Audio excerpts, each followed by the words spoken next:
Labai diena. Aš esu pasiruošus tokį gana platų tą pranešimą, nežinau, stengsiuosi tilpti į laiką. Ir pradžioje, kadangi visumoje, tai nelabai galbūt žmonės turi informaciją apie bendrą supratimą partnerystės, tai padarysiu tokį įvadą, kas tai yra ta partnerystė, o po to pašnekėsiu, ką yra Finansų ministerija nuveikusi, konkrečiai, kokie teisės aktai yra parengti.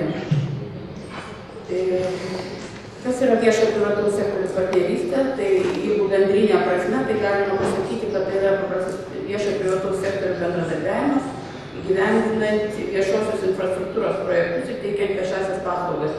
Kitaip tariant, tai dar galima būtų apibūdinti kaip viešųjų pirkimų būdą, tik tai yra kompleksinis būdas, ilgas, su ilgesnio laimėtojo atrankos procedūra, kurio galutinis tikslas yra sudaryti ilgalaikę sudėtingą ir didelės apimties sutartį tarp viešo sektoriaus subjektų ir vieno ar kelių privataus sektoriaus subjektų. Dabar kokie yra esminiai bruožai, čia dar apie juos buvo kalbėta ir iš esmės jie buvo paminėti, tačiau tai yra visų pirma ilgalaikis bendradarbiavimas, tarptautinėje praktikoje jisai galimas iki 50 metų, pas mus jis nustatytas iki 25.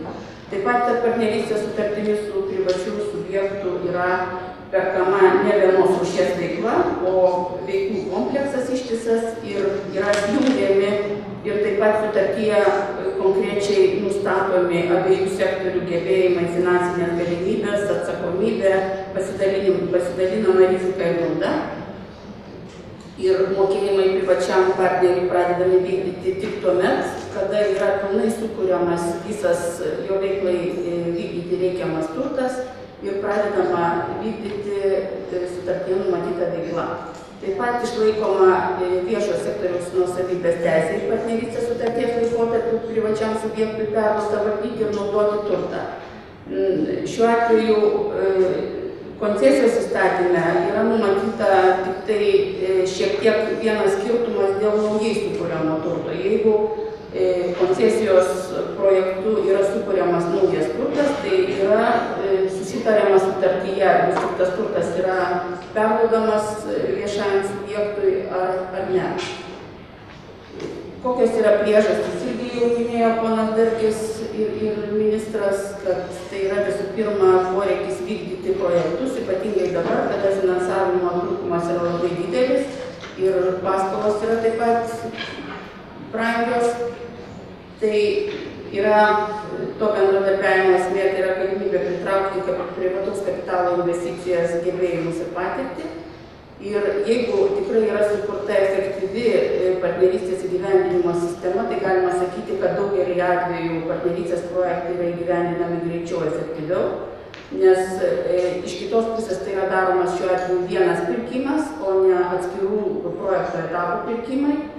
Taip pat partnerystę galima skaityti kaip viešo sektoriaus išlaidų reguliavimo priemonę, nes jis sudaro galimybę išvengti didelių biudžeto išlaidų per trumpą laikotarpį, papildomos skolinimosi ir atskirais atvejais sukurtą turtą galima rodyti už viešojo sektoriaus balanso, nedidinant ženkliai viešojo sektoriaus skolos ir deficito rodiklių. Taip pat privačiam subjektui tai yra galimybė užsitikrinti pastovias ilgalaikės pajamas. Tačiau partnerystė turi ir savo atitinkamas grėsmes, visų pirma dėl to, kad sutartys yra ilgalaikės, sudėtingos ir santykinai nelanksčios, todėl yra labai sunku iš anksto viską numatyti ir sutartyje aprašyti visus veiksnius, kurie gali ateityje įtakoti numatomas veiklos vykdymą ir dar tolimoje perspektyvoje to labiau. Todėl planuojant taikyti partnerystę, reikia labai racionaliai įvertinti visus prisiimamus įsipareigojimus pagal partnerystės sutartis ir suderinti su viešo sektoriaus finansinėmis galimybėmis esamoje bei ilgalaikėje perspektyvoje, nes to nepaisimas po to gali tikrai labai neigiamai įtakoti visus biudžeto rodiklius. Taip pat yra tam tikra rizika, kada projektai yra įgyvendinami neturint reikiamos patirties, neturint tam tikslui pritaikytos teisinės ir administracinės sistemos, valdymo ir kontrolės sistemos, ir dėl to jie tikrai gali vykti žymiai ilgiau ir būti brangesni, negu taikant elementarius viešuosius pirkimus. Todėl pagrindinės prielaidos sėkmingai partnerystei yra efektyvi investicijų planavimo sistema, tinkama teisinė ir administracinė valdymo kontrolės sistema ir skaidri ir aiški apskaitos ir atskaitomybės sistema. Europos bendrija visokeriopai skatina ir palaiko viešo ir privataus sektorių partnerystę ir ypatingai paskutiniu metu tas yra pabrėžiama.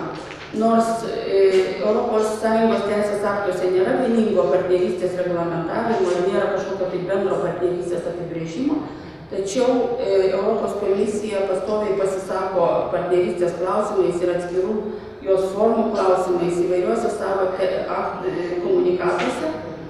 Tai ir taip pat Eurostatas yra parengęs taisyklės, kaip turi būti apskaitomi įsipareigojimai pagal partnerystės sutartis, kurie yra atspindėti ESA 95 ir taip pat yra vasario 11 dienos 2004 metų Eurostato sprendime dėl ilgalaikių partnerystės sandorių apskaitos. Taip pat paskutinis Europos komisijos komunikatas 9 metų yra, ten taip pat yra akcentuojama labai viešo privataus sektorių partnerystės skatinimas ir svarbus privataus sektoriaus dalyvavimas, rengiant ilgalaikės priemonės, ypatingai prekybos infrastruktūros vystymo programas. Europos komisija numato ir toliau tobulinti projektų finansavimą kartu su Europos investicijų banku, numato tobulinti koncesijų reglamentavimą ir taip pat partnerystės sandorių apskaita. Yra kaip tik įkurta Eurostato darbo grupė, kuri nagrinėja šitos klausimus ir pateiks vis tik tai savo pasiūlymus šitais klausimais. Bet šiandien mes turime irgi atstovą iš Europos investicijų banko, kuris detaliau pašnekės apie tai. Taip pat Europos komisija kartu su Europos investicijų banku ir 26 valstybėmis narėmis yra įkūrus Europos viešo privataus sektorių partnerystės ekspertizių centrą, kuris yra žinių centras, kaip sakoma, kaip žinių bankas, teikiantis žinias savo patirtį valstybių partnerystės politiką formuojančiom institucijom ir taip pat tą politiką įgyvendinantiems padaliniams.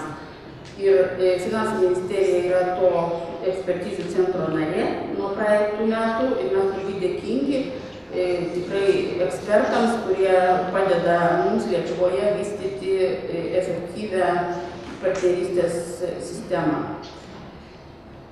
Taip pat noriu paminėti, kad Europos komisija yra sudariusi sąlygas, taikydama įvairias finansinės priemonės, finansuoti partnerystės projektus. Tai yra galimas finansavimas iš struktūrinių fondų kombinuoti su įgyvendinant partnerystės projektus, nors iš vienos pusės tai yra sudėtingas reikalas, bet eilė valstybių 6 ar 9, kažkiek panašiai iš ES narių įgyvendina vis tik tai projektus kartu su struktūrinių fondų lėšomis. Tam taip pat yra parengtos tokios priemonės kaip Jaspersas, Jessica ir Jeremy finansiniai mechanizmai, kurie yra skirti irgi projektų parengimui, jų įgyvendinimo finansavimui. Dabar dar noriu paminėti, kokios yra sutartis partnerystės. Pagal užsienio šalių ir Europos komisijos praktiką yra skiriama sutartinė viešo ir privataus sektorių partnerystė ir institucinė. Sutartinė tai yra tuomet, kada veikla vykdoma sudarant sutartis, kurių pagrindinės galima išvardinti kaip koncesijas ir viešaisiais pirkimais grindžiamas partnerystės sutartis. O institucinė, kada bendradarbiavimo tikslui sudaroma mišraus kapitalo įmonė ir jai pavedama vykdyti veiklą pagal konkrečią partnerystės sutartį. Šiuo atveju tai gali būti steigiama nauja įmonė turinti bendrų abiejų sektorių subjektų akcijų, su kuria sudaroma partnerystės sutartis.